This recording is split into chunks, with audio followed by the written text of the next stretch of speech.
Bien, queremos agradecer su sintonía a través del informativo y por supuesto por el canal de gobierno Guatemala TV. En este nuevo segmento pues nos encontramos en este espacio platicando y pues conocer un poquito más acerca del trabajo de la Comisión Nacional contra la Corrupción. Y para ello pues quiero darle la cordial bienvenida al director ejecutivo Julio Flores. Director, muchísimas gracias por este espacio. El saludo para la audiencia. Claro, pues muchísimas gracias por acompañarnos, por la cobertura y principalmente por facilitarnos esa comunicación con la población para platicarles qué es la comisión, qué hemos hecho, qué tenemos pendiente por hacer y posicionar claramente una ruta que ya hemos empezado a transcurrir, ¿verdad? Muchas gracias, director. Pues uno de los objetivos es justamente trasladar esa información a nuestra audiencia, a nuestro público, pues que nos sigue a través de Guatemala TV, pues el canal oficial del gobierno de Guatemala. Para conocer un poquito más acerca del trabajo de la comisión, director, nos gustaría saber qué es y cuáles son las principales funciones de la comisión. Claro, pues aquí partimos de una idea muy clara. Como todos sabemos y como está plasmado en la política general de gobierno, la lucha contra la corrupción es un eje prioritario, un eje fundamental dentro del quehacer del gobierno que lidera el presidente Arévalo, la vicepresidenta Herrera, y en ese sentido encuentra una expresión institucional en la Comisión Nacional contra la Corrupción. Es una entidad que justo estamos próximos a conmemorar su segundo aniversario. Surge el 14 de febrero del inicio del gobierno del 2024 y a partir de ahí pues hemos desarrollado una serie de actividades que, para puntualizar las principales, le pudiera orientar que nos dedicamos dentro de la comisión a fortalecer el marco normativo.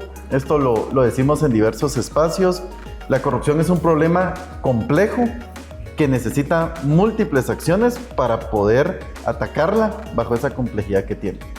Dentro de eso hay un apartado que son las normas. Esto también lo mencionamos. La corrupción no se va a resolver emitiendo más normas, pero sí son necesarias para combatir la corrupción. A manera de ejemplo, como principales acciones que hemos desarrollado desde las normas, hay una iniciativa de ley sobre proteger a quienes denuncian la corrupción. Guatemala es de los muy pocos países de la región que no lo tienen. Hay normas que procuran la transparencia en quienes le venden al Estado. Hay una ley de beneficiarios finales. Hay una ley también fundamental, una ley antilavado, que se presenta también dentro de la agenda anticorrupción. Hay una ley que pretende crear la Secretaría de Integridad Pública y recientemente una ley de contrataciones. Esto conforma una agenda legislativa robusta, primera vez que desde el Ejecutivo se plantea. Además, se han emitido acuerdos gubernativos también muy importantes para procurar la transparencia, pero esto es solo un espacio de lo que hacemos en la comisión. ¿Qué más hacemos para terminar de responder su pregunta? Junto con el esfuerzo normativo, también hay mecanismos de prevención. Estamos promoviendo la rendición de cuentas, la capacitación. Tenemos una academia de ética e integridad en donde ya hemos trabajado con Policía Nacional Civil, con el Ministerio de Relaciones Exteriores. Luego hay otra área que esta es muy importante. Desde la comisión se crean las condiciones y se dan capacidades, se dan metodologías para que sean las propias entidades del Ejecutivo quienes detecten y denuncien casos de corrupción. Todo el Ejecutivo, que también es un dato muy importante, a la fecha ha presentado más de 402 denuncias por casos de corrupción, y esto pues va acompañado también de participación ciudadana, de un abordaje también en los departamentos del país y midiendo los avances a través de un área específica de monitoreo y evaluación. Para sintetizar mi respuesta, pues es múltiples acciones que estamos llevando a cabo para incidir en disminuir los niveles de corrupción y principalmente, con esto finalizo, crear las bases para este trabajo que es de largo plazo, dejarlas institucionalizadas y a partir de ahí seguir con la ruta anticorrupción, ¿verdad? Director, sabemos bastante bien la lucha o el compromiso del gobierno que tiene en la lucha contra la corrupción, pero tal vez mencionar un poquito acerca de los principales avances que se han tenido durante estos 2 años del gobierno que lidera el presidente Arevalo. Claro. Vea, lo primero es reconocer que ahora dentro del Ejecutivo hay instancias de asuntos de probidad creadas, hay más de 65 de estas instancias que se dedican día a día a promover medidas de transparencia y de prevención de la corrupción. Esas instancias fueron creadas a partir del Código de Ética, así como resultados muy concretos. Estas instancias luego se constituyeron en una red de integridad. Hay una red que aglutina a las 65 oficinas de asuntos de probidad que nos ha permitido, por ejemplo, generar también como uno de los principales avances en este tiempo una estrategia de integridad y prevención de la corrupción que reúne una serie de acciones muy concretas que abarcan desde 2025 hasta 2032. Avances puntuales, yo le pudiera enumerar, por ejemplo, la emisión del Código de Ética, la capacitación de más de 80,000 servidores públicos. Hemos trabajado seminario a nivel nacional junto con el Ministerio de Educación en tema de el impacto de la corrupción en los derechos de la ciudadanía. Las 402 denuncias que se han presentado acreditan un firme compromiso de no tolerancia a la corrupción, y todo esto también como resultados que han ido generándose después de una década a nivel internacional. Por primera vez, cuando inicia el gobierno del presidente Arevalo y derivado de este trabajo que estamos hablando, logramos detener una tendencia negativa e incluso mejorarla en alrededor de 5 indicadores internacionales que lo que hacen es esa vista externa, objetiva, técnica, acreditar que la ruta que llevamos de prevención y de largo plazo pues es la correcta, ¿verdad? Director, uno de los avances importantes, de tantos avances que usted menciona, son las instancias de probidad. Para conocer un poquito más de estas instancias, ¿nos puede ampliar un poquito la información y por qué son tan importantes en materia de transparencia? Claro, y muchísimas gracias, porque ahí está el centro del modelo anticorrupción. Hay diversas formas institucionales en las cuales se puede combatir la corrupción. Hay algunos modelos que es una sola entidad que despliega esfuerzo en todas las instituciones, y hay otros modelos como el que nosotros estamos implementando que se caracteriza por ser desconcentrado. Es decir, hay una Comisión Nacional contra la Corrupción cuya función es apoyar y coordinar, pero la coordinación es de los esfuerzos que se están realizando en cada una de las instituciones del Ejecutivo. Aquí la idea central es decir, en cada entidad, en cada ministerio, en cada secretaría, en cada gobernación, hay una instancia que día a día se está dedicando a transparentar la función pública, a implementar medidas de prevención de la corrupción, a promover la ética, la integridad.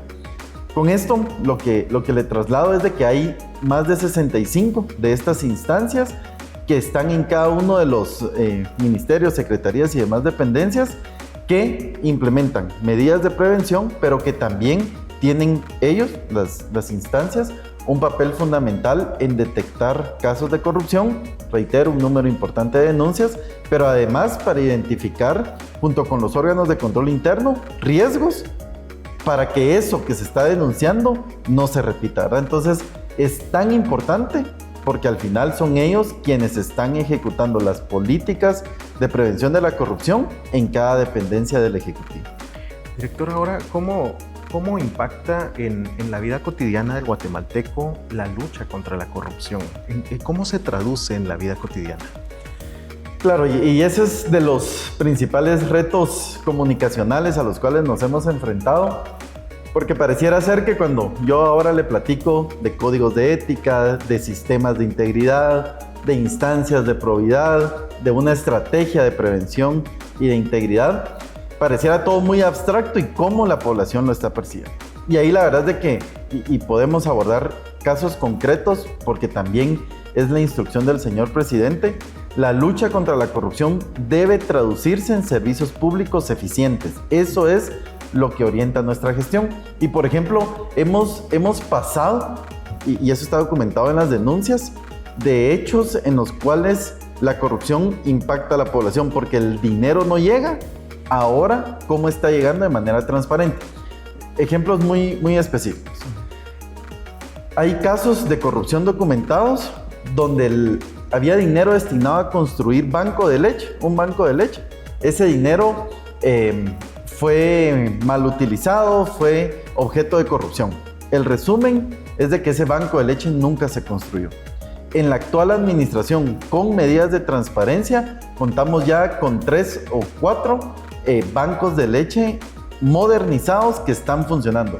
Lo que antes no se construía y se robaba, ahora está acreditado que se está realizando de forma transparente. Educación, infraestructura educativa. Uno de los principales casos de corrupción que se ha denunciado fue la construcción de escuelas bicentenario. Aquí quiero tomar el tema infraestructura educativa. ¿Qué vemos ahora? Que se ha fortalecido la infraestructura educativa a través de los remozamientos, más de 22,000 remozamientos, pero acompañado de un portal de rendición de cuentas donde consta cómo estaba la escuela antes, cómo está ahora y cuánto se gastó.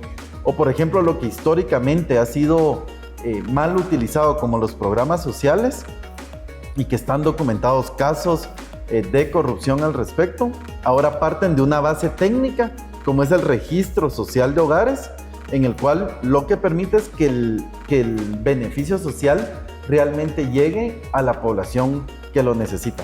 Así le pudiera seguir yo hablando de cada una de las carteras o incluso la apertura de información. Yo creo que eso es muy importante. Estamos con unos niveles de apertura de datos en formato de datos abiertos más amplia en cualquier momento, que lo que está permitiendo es a la ciudadanía hacer una auditoría social responsable. El resumen de esto es que la lucha contra la corrupción se está materializando en servicios públicos eficientes que ahora se están empezando a cumplir como siempre debió haber sido, ¿verdad? De beneficio directo a la población y sin corrupción.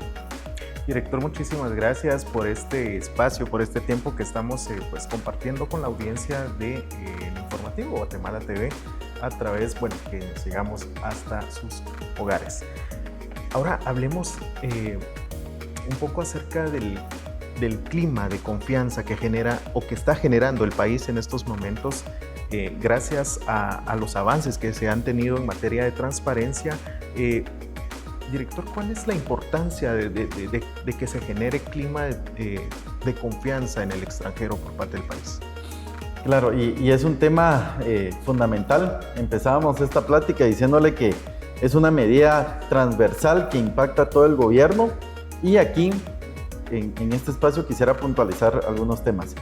Uno, que este esfuerzo anticorrupción ha sido recurrentemente evaluado internacionalmente, y las evaluaciones han coincidido en lo que ya le mencionaba, de que llevábamos más de 10 años con un deterioro constante en tema de corrupción, y que las medidas que el presidente Arevalo está implementando detienen esa caída y nos empezamos a recuperar.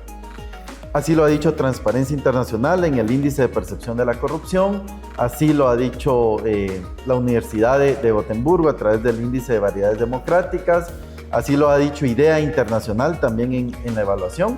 Pero dentro de estas evaluaciones, y es donde quisiera detenerme, también ha habido un esfuerzo de varias instituciones del Ejecutivo, coordinados por el Ministerio de Finanzas Públicas, sobre calificaciones que recibe el país en materia de riesgo país, que impacta en acercarnos al grado de inversión.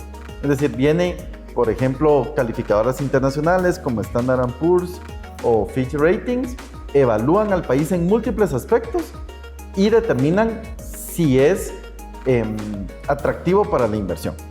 Ese es el marco de análisis. ¿Qué han dicho ellos?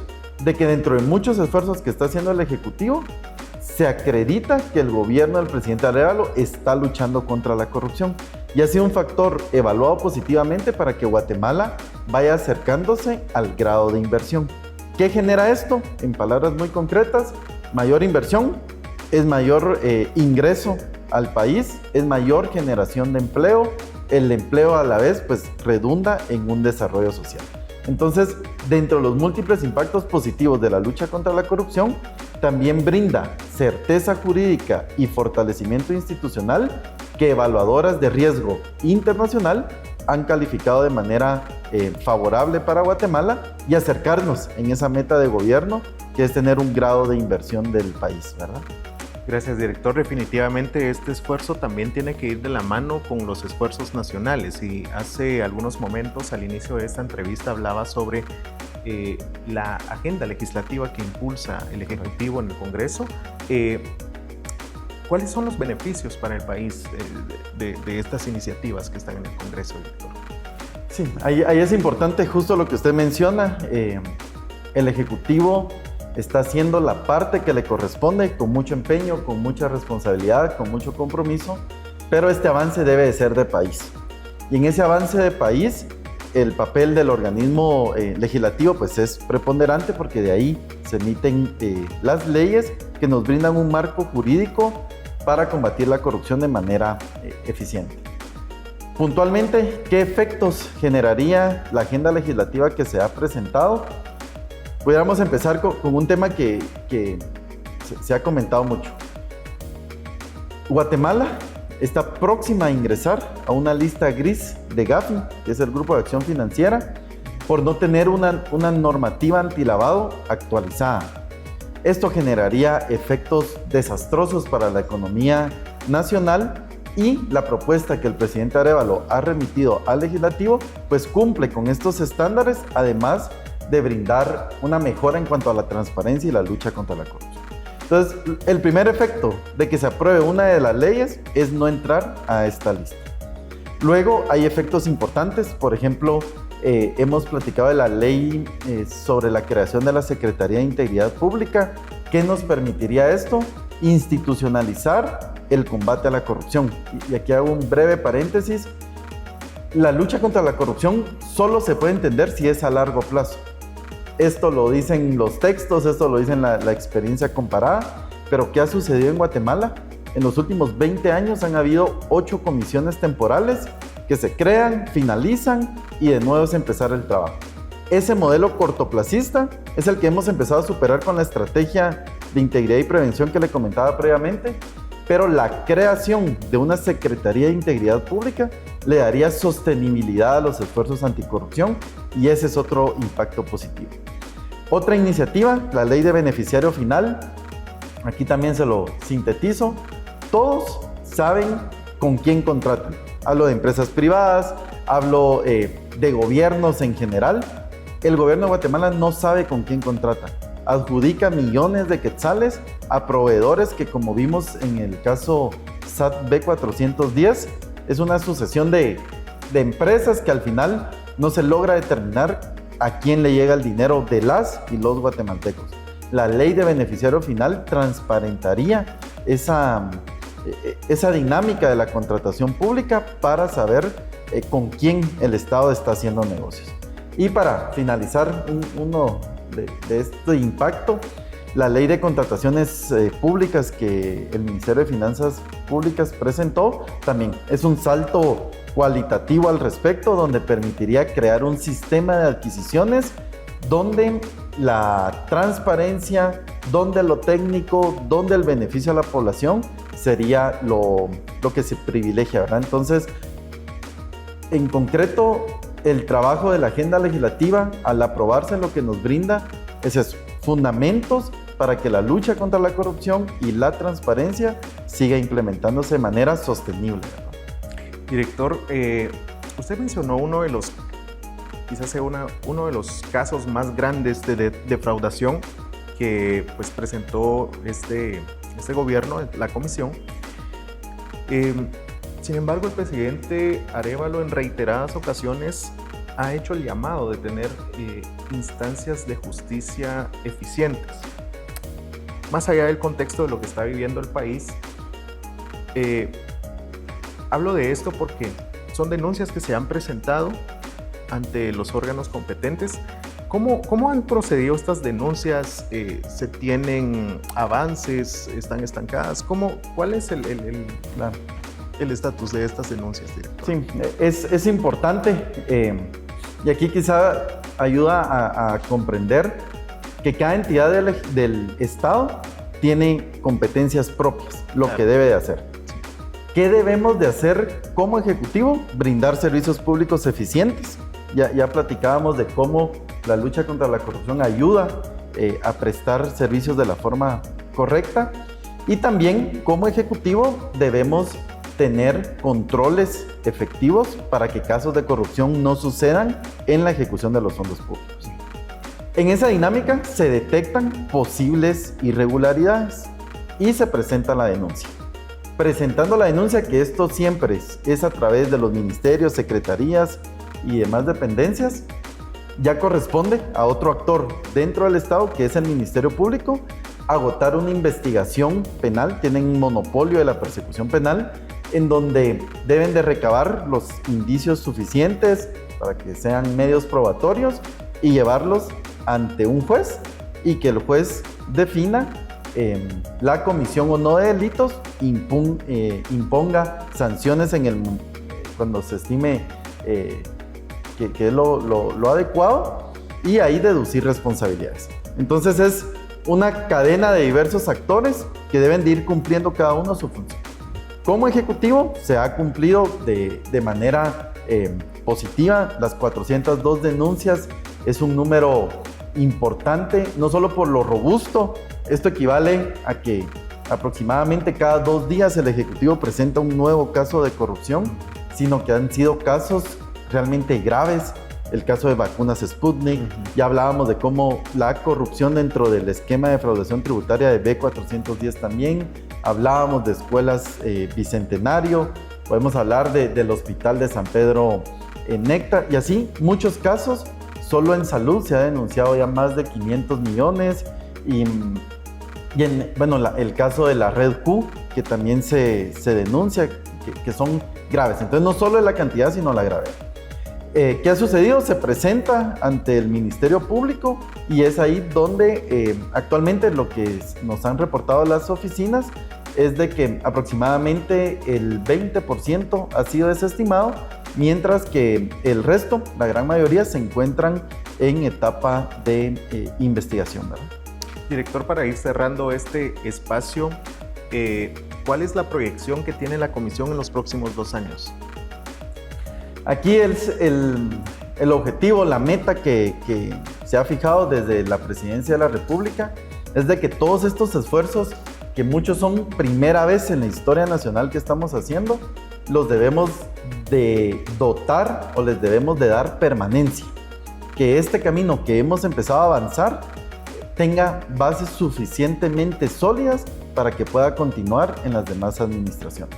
¿Qué estamos haciendo para el efecto? Institucionalizando estas oficinas de asuntos de probidad, las unidades dentro de cada una de las dependencias del Ejecutivo, implementando la estrategia de integridad y prevención de la corrupción, que, como lo he mencionado, va hasta 2032, justamente alineado al CATUM, que también es 2032, y todo eso lo que nos permite es crear, y yo creo que es muy importante también para la población, entender de que ahorita lo que corresponde es crear las bases, recuperar las instituciones que habían estado históricamente cooptadas, y recuperadas ya empezar a sentar bases para un proceso que en cualquier país requiere la sucesión de diversos gobiernos comprometidos con la lucha contra la corrupción. Entonces, para puntualizarle un aspecto muy concreto, es de que estos esfuerzos tengan sostenibilidad. Y luego también, como lo hemos mencionado en el transcurso de la entrevista, hay una parte importante que debemos de abordar como Estado. Entonces, esa relación con las otras entidades, esa relación con el Congreso de la República, también es parte del plan de trabajo para que lo que se está trabajando en el Ejecutivo también pueda trabajarse a nivel de Estado. Director, para finalizar esta entrevista, pues nos encantaría un mensaje suyo para la audiencia de Guatemala TV. Claro, pues primero muchísimas gracias por acompañarnos. Este es un tema importante para gobierno, pero que responde a uno de los principales requerimientos de la población, y decirles, estamos trabajando de la manera adecuada para responder con ese compromiso de lucha contra la corrupción. Cerraría con una invitación. Dentro de la charla no hablamos acerca de varios temas. Uno de ellos es la auditoría social. La lucha contra la corrupción es una responsabilidad del Estado, pero que no se agota solamente en actividades de gobierno. Es necesario que todos los sectores, que todos los y las guatemaltecas se sumen. Desde la Comisión estamos promoviendo importantes ejercicios de auditoría social en donde ustedes pueden ser parte activa en ir acompañando la ejecución de los proyectos públicos. Muchísimas gracias, director ejecutivo Julio Flores. Nos acompañó este día aquí en este espacio a través del informativo del Canal de Gobierno. Queremos agradecerle su sintonía y pues ahí están los portales, director, para que también pues la población pueda acceder a los portales, pueda hacer uso de esas herramientas que se tienen. Director, muchísimas gracias. Muy amable. Le agradezco mucho. Muchísimas gracias. Pues a que esté muy ustedes, bien. muchas gracias y pues continuamos con más acá a través del